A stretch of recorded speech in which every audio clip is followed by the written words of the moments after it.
जब भी आप कुछ स्प्रेइंग करते हो, कुछ दवाइयों का स्प्रेइंग करते हो या फिर कुछ खादों का इस्तेमाल करते हो जो कि बहुत महंगे होने के बावजूद भी आपको अगर आपके खेत के अंदर अगर रिजल्ट नहीं दिखाती है तो यार कुछ ना कुछ तो गड़बड़ होती है। एक तो दवाइयों के अंदर कुछ गड़बड़ होती है या फिर खाद के अंदर कुछ गड़बड़ होती है या फिर कुछ डुप्लीकेट ही हो जाता है। तो आज के इस वीडियो के अंदर जो कालाबाजारी चल रही है मार्केट के अंदर अलग अलग तरीके से पैसा कमाने के लिए कुछ लोग इतने हद तक गिर जाते हैं कि वो किसानों की परवाह भी नहीं करते। तो आज के इस वीडियो के अंदर हम आपको ऐसे जुगाड़ बताने वाले हैं कि जिसके कारण आप इन कालाबाजारी से दूर रहोगे। अभी एक पहले शुरुआत करने से एक बात बता देता हूं कि आज से एक 12-13 साल पहले हमारे नासिक जिले में एक सेक्टिन जो कि एक फंजीसाइड आता है बायर कंपनी का, उसके अंदर M45 की मिलावट करके बेचा जा रहा था। तो उसमें उस दुकानदार ने बहुत सारा मुनाफा कमाया, आखिर में वो पकड़ा भी गया। लेकिन पकड़े जाने के बाद भी जो किसानों का उस डुप्लीकेट दवाइयों के कारण जो नुकसान हुआ था वो कौन भरेगा? तो वो कोई नहीं भरने वाला। तो इसमें तो पीछे हम ही जाते हैं। तो ये जो 10, 12, 15 साल पहले हुआ जो घटना है, अभी पिछले साल भी हमें सुनाई दिया कि यार अमिस्टार के अंदर कुमानेल की दवाई मिलाकर बेची जा रही है। तो इस तरीके से कोरोजन का डुप्लीकेट की न्यूज तो आप समय समय पर तो देखते ही रहते हो। तो इस तरीके से अभी आपको क्या क्या बताया यार, इस विषय पर अगर बोलने जाए ना तो यार बहुत कम है। तो इनकी गिनती करते करते हम थक जाएंगे। तो इनसे बचना कैसे, इसके ऊपर फोकस कर लेते हैं। इतना बढ़िया वाला विषय है तो इसके लिए एक लाइक तो बनता है। तो चलिए शुरुआत करते हैं। डुप्लीकेट दवाइयां और खाद की कालाबाजारी से हमें कैसे बचना है इसके बारे में जानकारी ले लेते हैं। तो आज से 10-15 साल पहले मैं कंसल्टिंग को स्टार्ट किया था। तो उस शुरुआत के अंदर मैंने भी क्या किया था, बाकी कंसल्टेंट की तरह भी मैंने एक महंगे में बढ़िया वाले रिजल्ट देने वाले, तुरंत रिजल्ट देने वाले दवाइयों का समावेश किया था मेरे शेड्यूल के अंदर। लेकिन जैसे ये सेक्टिंग का मैटर बाहर आया, एक्सपोज हुआ, तब मेरे भी कुछ प्लॉट उस सेक्टिंग के कारण, डुप्लीकेट सेक्टिंग के कारण खराब हुए थे। तो मैंने तब से एक ठान लिया था कि जो भी करूंगा, अभी डुप्लीकेट दवाइयां और खाद की जो कालाबाजारी उनसे किसानों को बचाने के लिए कोई ना कोई रास्ता तो मुझे ढूंढना ही पड़ने वाला है। तो मैंने जो रास्ता ढूंढा वो आज तक बहुत ही अच्छी तरीके से कार्य कर रहा है, क्योंकि जो रास्ता मैंने ढूंढा है उसमें कालाबाजारी हो ही नहीं सकती। ऐसा नहीं कि कर नहीं सकते, लेकिन करने भी जाएंगे तो उनको घाटा होगा, हमें ही मुनाफा होगा। तो कैसे, तो समझ लो। तो जब मैंने देखा कि जो दवाइयों के अंदर या फिर खाद के अंदर जो कालाबाजारी हो रही है वो सभी चीजें महंगी है। मतलब समझ रहे हो, अगर सेटिन मिल रहा है समझ लो 1000 रुपए में, या फिर कोई भी महंगी वाली दवा है जो 1000 रुपए में मिल रही है, तो उसके अंदर थोड़ा एक सस्ते वाला एक 200-300 वाला एक पाउडर मिला है, जैसे कि M45 मिला लिया।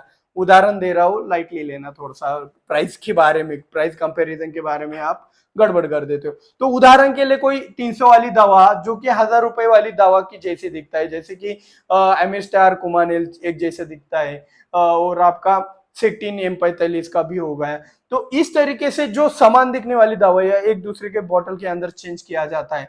तो उसके अंदर जैसे कि करजेट हो गया, करजेट M45 एक जैसे दिखता है, तो आपको क्या पता, आप तो कलर से पहचानते हो, कोई केमिकल टेस्ट वगैरह तो नहीं कराते हो। तो उन दवाइयों के अंदर जो एक समान दिखती है उसके अंदर डुप्लीकेट होने की चांसेस कहाँ पे होती है? जो भी महंगी वाली दवा होती है उसके अंदर ये डुप्लीकेट होने के चांसेस सबसे ज्यादा पैमाने पर रहते हैं। तो ये जो महंगी वाली दवा है या फिर ये जो महंगी वाली खाद है, इसके अंदर डुप्लीकेट कैसे होता है? अगर 300 रुपए का मटेरियल डाला तो यहाँ पे 700 रुपए मुनाफा उसको डुप्लीकेट करने वाले को निकलता है, कालाबाजारी करने वाले को निकलता है। लेकिन क्या आपने इसका विपरीत या फिर थोड़ा सा वो इसको उल्टा करके अगर सोचा होगा, तो आपको पता होगा कि जो 300 रुपए के अंदर मिलने वाली जो भी दवाइयाँ या फिर जो भी खाद है, जैसे कि हमारी सल्फेट फॉर्मुलेशन की रेंज हो गया, अभी आपको पता चल रहा होगा, थोड़ा थोड़ा क्लिक होता होगा कि मैं ज्यादातर सस्ती वाली चीजें रिकमेंडेशन के लिए आपके लिए क्यों देता रहता हूँ बार बार। तो इसका एक लॉजिक तो आपका खर्च कम करना तो है ही, लेकिन साथ साथ ये जो डुप्लीकेट के कारण जो आप फंस जाते हो उससे बचाना भी होता है। तो 300 रुपए वाली दवाइयों के अंदर वो डुप्लीकेट नहीं कर सकता, अगर करने जाएगा तो 10-20 रुपए कमीशन के लिए कोई इतना बड़ा रिस्क नहीं लेने वाला। रिस्क लेना है तो वो किस में लेगा? बेनिविया हो गया, कोरोजन हो गया, एमिस्टार हो गया, सेक्टिन हो गया, तो एक्रोबैट हो गया, तो ऐसी दवाओं के अंदर वो रिस्क ले सकता है, डेलीगेट हो गया। तो आपको अगर इन डुप्लीकेट वाली दवाइयों से या फिर जो खाद की कालाबाजारी उनसे अगर बचना है तो ये मैटर पहले तो समझना पड़ेगा कि जो भी कालाबाजारी होती है या फिर जो भी डुप्लीकेट दवाइयों का काम होता है वह सिर्फ महंगे प्रोडक्ट के अंदर होता है। तो अगर आपको बचना है तो आपके शेड्यूल के अंदर आपको इस तरीके से उसको बनाना पड़ेगा कि जैसे कि उदाहरण के तौर पर आप समझ जाइए कि आप कोई शेड्यूल बना रहे हैं आपके खेत का।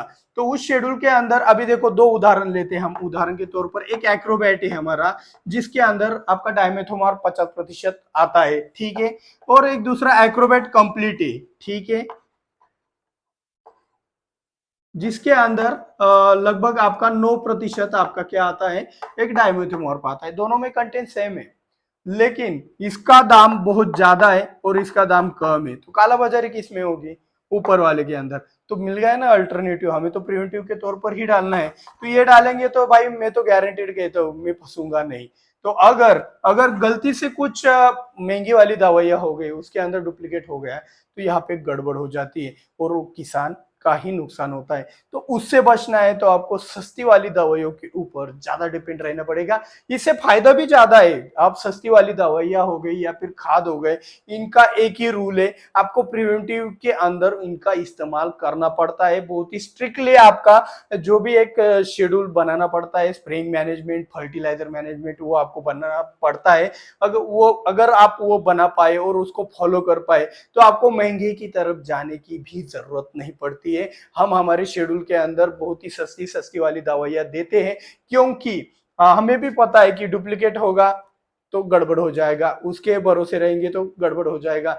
दूसरा एक आपको बेनिफिट ऐसा मिल जाता है कि आपका खर्चा कम हो जाता है और आपकी एक प्रैक्टिस हो जाती है कि सस्ते में आप अपनी फसल को कैसे निकाल सके। तो एक आनंद अलग तरीके का होता है जो कि आप अनिर्मता चैनल को जो भी किसान फॉलो कर रहे हैं, जिनको 3 महीने से ऊपर फॉलो किए हुए हैं, उनको भी पता है कि यार ये जो चैनल है, इस चैनल के जरिए हम बहुत सारी दवाइयों के अंदर खर्चा कम करने की ही कोशिश करते हैं, ना कि बढ़ाने की कोशिश करते हैं। तो इस बात के लिए एक शेयर भी बनता है क्योंकि हम सिर्फ और सिर्फ आपके लिए कार्य करते हैं। तो आपकी भी जिम्मेदारी पड़ती है इन वीडियो को शेयर करने की।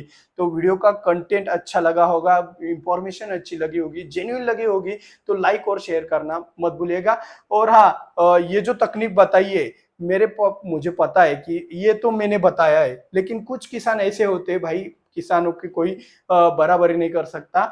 तो किसानों के पास भी कुछ आइडिया होते हैं इन जैसी चीजों से बचने के लिए, लेकिन कुछ किसान शेयर नहीं करते। अगर आप भी इच्छुक है कि मुझे भी मेरी प्रैक्टिस किसानों के साथ शेयर करनी है तो कमेंट में कमेंट कर दीजिएगा, जिससे बाकी के किसान पढ़कर आपके जो भी एक तकनीक है इन डुप्लीकेट दवाइयां और खाद से बचने का, वो पढ़कर वो संभल जाएंगे। तो और हाँ, कंपनियां भी इस जो ये जो डुप्लीकेशन होता रहता है बार बार दुकानदारों से या फिर किसी और जरिए से, तो उस डुप्लीकेट को रोकने की कोशिश करते हैं। क्योंकि अभी देखो उदाहरण के तौर पर कोई भी ब्रांड ले लो, उस प्रोडक्ट का अगर नाम खराब हुआ मार्केट के अंदर तो नुकसान सिर्फ और सिर्फ कंपनियों का होता है। तो इसलिए कंपनियां भी सजग रहती है। तो इस ऐसे कार्य के अंदर आपको कंपनियां भी बहुत अच्छी तरीके से सहायता करती है। तो आप भी अपना कमेंट में जरूर बताइएगा कि आप किस तरीके से इसके लिए जुगाड़ बना सकते हो, क्योंकि बहुत ही इंपॉर्टेंट वाला टॉपिक है। मैंने सोचा सीजन चालू होने से ही बना दिया जाए क्योंकि अभी बाद में सोचने का समय मिले या ना मिले। वीडियो अच्छा लगा हो तो वीडियो को लाइक, चैनल को सब्सक्राइब जरूर कीजिएगा। मिलते हैं अगले वीडियो में। जय जवान जय किसान।